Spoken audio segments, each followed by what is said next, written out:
সাপ দংশন করে নিঃশব্দে, সিংহ শিকার করে সাহসে, আর মানুষ আঘাত করে বিশ্বাসে। এই আঘাত সাপের বিষের চেয়েও বিষাক্ত, আর সিংহের থাবার চেয়েও ভয়ঙ্কর। এটাই বাস্তবতা।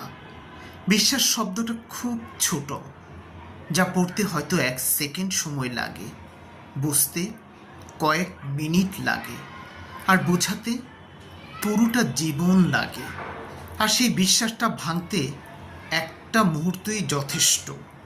তাই কখনো কাউকে অন্ধের মতো বিশ্বাস করে নিজের ভালো থাকাটা নষ্ট করবেন না। অন্ধভাবে কাউকে বিশ্বাস করলে হয়তো জীবনে চলার পথে সব থেকে বড় ভুল হতে পারে। মনে রাখবেন, সবাই কিন্তু বিশ্বাসের যোগ্য না। একটা সময় পর মানুষ ঠিকই বুঝিয়ে দিবে যে দিন শেষে আপনি নিজেই নিজের ভালো থাকার কারণ, অন্য কেউই আপনার ভালো থাকার কারণ হবে না।